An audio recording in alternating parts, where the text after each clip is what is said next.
Assalamualaikum warahmatullahi wabarakatuh. Perkenalkan, nama saya Muhammad Iksan Haikal. Ya, di sini saya akan menjelaskan makalah tugas besar 2 yang berjudul Potensi Media Sosial sebagai Sarana Promosi UMKM di Tengah Situasi COVID-19. Di sini ada Ketua Tim Muhammad Hamid Ibrahim, anggotanya saya sendiri Muhammad Iksan Haikal, lalu ada Alfian. Lanjut ke abstrak. Perkembangan dunia maya kian hari kian pesat. Dimulai dari hanya pemakai website dan surel, kemudian makin berkembang dengan munculnya berbagai media sosial di dunia maya seperti blog pribadi, kemudian booming penggunaan Facebook, Twitter, Instagram, dan berbagai aplikasi sejenis.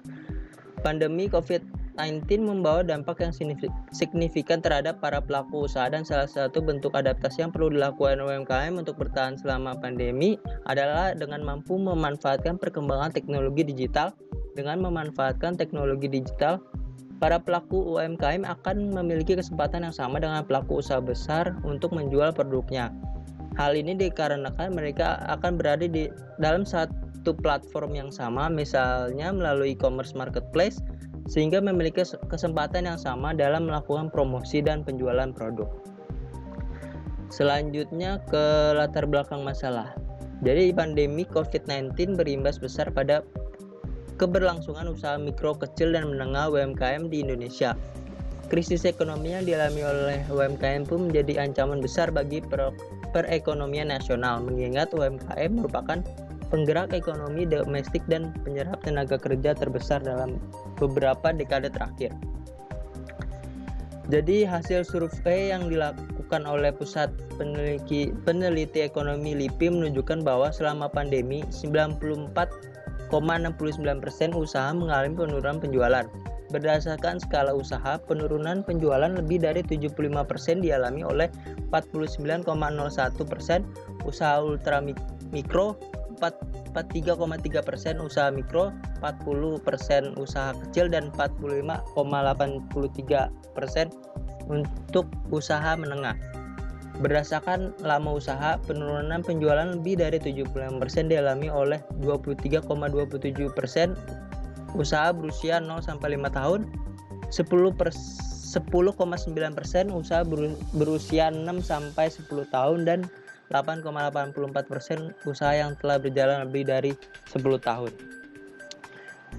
Jadi dengan menurunnya omset penjualan UMKM harus berpikir bagaimana cara dapat menarik konsumen lagi.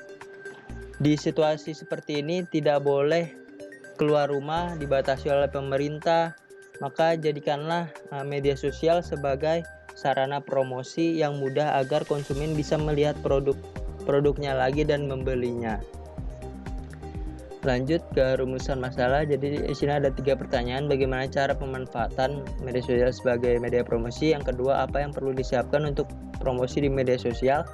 Siapa saja yang terlibat di dalam promosi di media sosial? Selanjutnya ada tujuan karya ilmiah, membuat masyarakat yang terdampak dengan situasi ini bisa bangkit dengan membuka usaha dengan menggunakan sosial media sebagai media promosi. Karena sosial media pada hakikatnya adalah membentuk suatu jaringan komunitas, maka hal ini tidak disia-siakan oleh para pelaku bisnis untuk memanfaatkan keberadaan jejaring sosial tersebut dalam upaya membantu perkembangan bisnisnya. Lalu manfaatnya itu masyarakat bisa memahami bagaimana cara kerja media sosial di bidang bisnis, tidak hanya untuk bertukar informasi saja, tapi dapat dimanfaatkan sebagai media promosi yang menjanjikan. Selain itu, manfaat dari media sosial ini jika dijadikan sebagai media promosi, yaitu dapat meningkatkan kemudahan untuk mencari konsumen dan juga dapat memberikan informasi yang menarik bagi calon konsumen. Jadi otomatis calon konsumen ini akan tertarik untuk membeli produk pada bisnis yang kita miliki. Nah, ini metodologinya, tahapan metodologinya itu metode yang digunakan dalam penelitian ini adalah metode deskriptif dan kualitatif. Penelitian kualitatif ini bersifat deskriptif dengan menggunakan data sekunder sebagai acuannya. Teknik pengumpulan data sekunder dilakukan dengan menggunakan teknik studi pustaka, antara lain dengan menggunakan data literatur berupa jurnal, artikel, dan berita yang terkait dengan penelitian. Jadi pengumpulan data ini didapat dari kajian cepat dampak pandemi COVID-19 yang dilaksanakan oleh Pusat Penelitian Ekonomi LIPI terhadap kinerja UMKM di Indonesia, dilaksanakan secara daring pada tanggal 1 sampai 20 Mei 2020 dan melibatkan 679 valid responden dengan mata pencaharian utama sebagai pelaku usaha.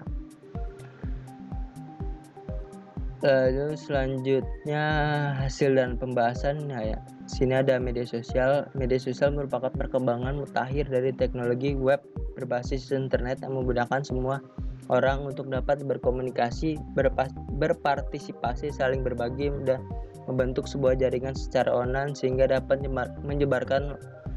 menyebarluaskan konten mereka sendiri. Jadi di Indonesia UMKM adalah sektor yang jumlah fenomenal lebih dari 50 juta unit usaha di Indonesia ada di sektor ini. Peranan UMKM adalah sebagai pilar perekonomian nasional. Yang terjun dalam UMKM adalah mereka yang dikenal kebal terhadap krisis.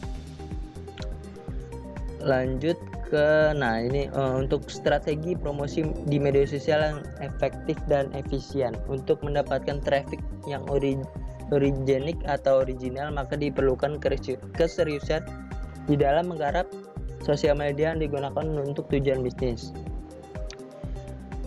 Harus senantiasa aktif dan memberikan konten yang bermanfaat bagi pengguna.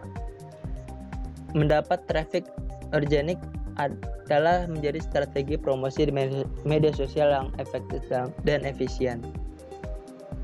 Paling penting, strategi promosi di media sosial Instagram yang efektif dan efisien. Yang satu, siapkan konten, atur jadwal posting. Misalnya paling sedikit dalam satu minggu satu konten untuk satu media sosial. Perlu menyiapkan konten untuk jangka panjang. Yang kedua, jangan promosi yang berlebihan, apalagi melakukan penjualan secara langsung melalui media sosial. Jangan sampai isi media sosial bisnis kita hanya foto atau video produk. Berikan respon yang cepat dan produktif ketika ada pertanyaan maupun reaksi dari pengunjung di Instagram. Buatlah konten yang menarik dan berharga dengan mengupload konten yang memberikan nilai bagi para pengunjung seperti informasi menarik, tips cara, dan berbagai informasi menarik dan berguna seputar produk. Yang kelima, dorong pengunjung agar terlibat dengan kita. Salah satunya yaitu dengan membuat konten melibatkan pengunjung, misalnya dengan mengadakan giveaway. Yang keenam, sesekali cobalah untuk membagikan konten viral, misalnya dalam bentuk video yang unik, menarik, dan menghibur.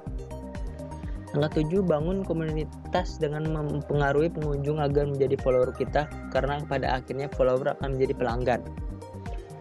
Nah, fitur Instagram bisnis terus berkembang dan diharapkan mampu dimanfaatkan oleh para pelaku bisnis usaha mikro, kecil, dan menengah. Fitur yang dapat memaksimalkan potensi pemasaran tersebut antara lain insight atau audience insight. Informasi mengenai siapa yang menekan profil, demografi, dan dapat dianalisa untuk mengetahui minat dan preferensi konsumen.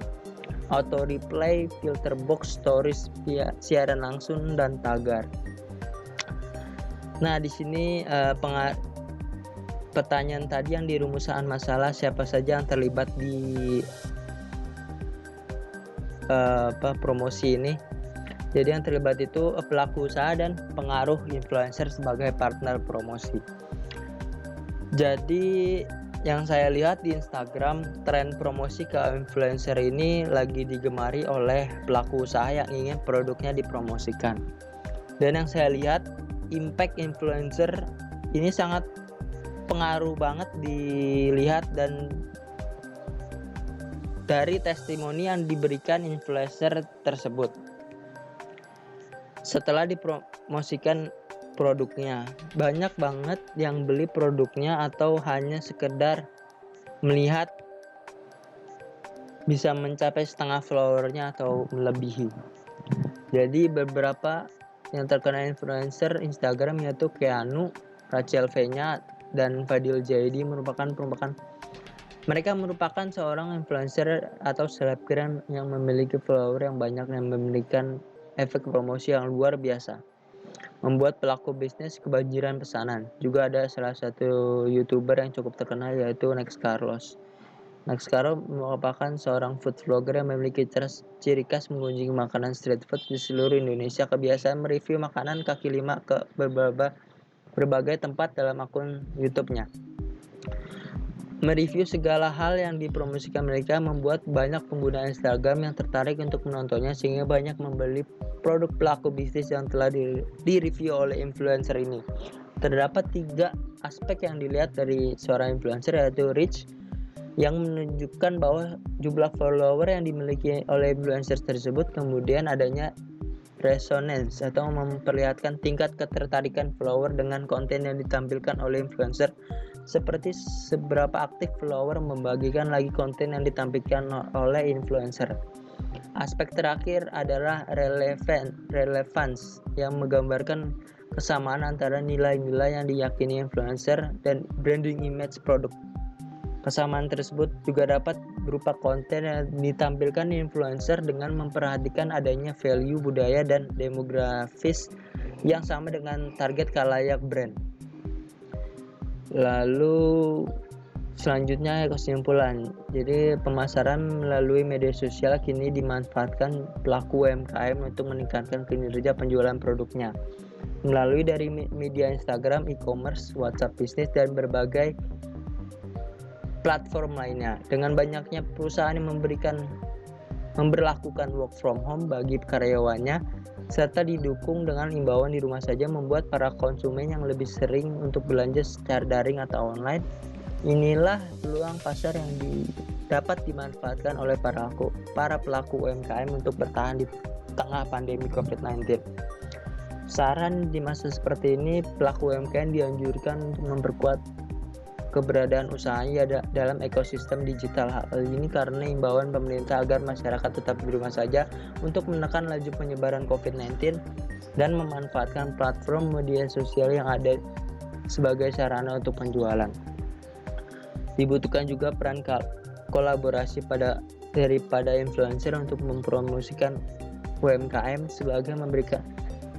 sehingga memberikan kesempatan lebih baik kepada para pelaku UMKM untuk mempromosikan produknya. Ya, jadi seperti itu untuk penjelasan makalah tugas besar 2 penulisan karya ilmiah yang tim saya buat. Kurang lebihnya mohon maaf. Wassalamualaikum warahmatullahi wabarakatuh.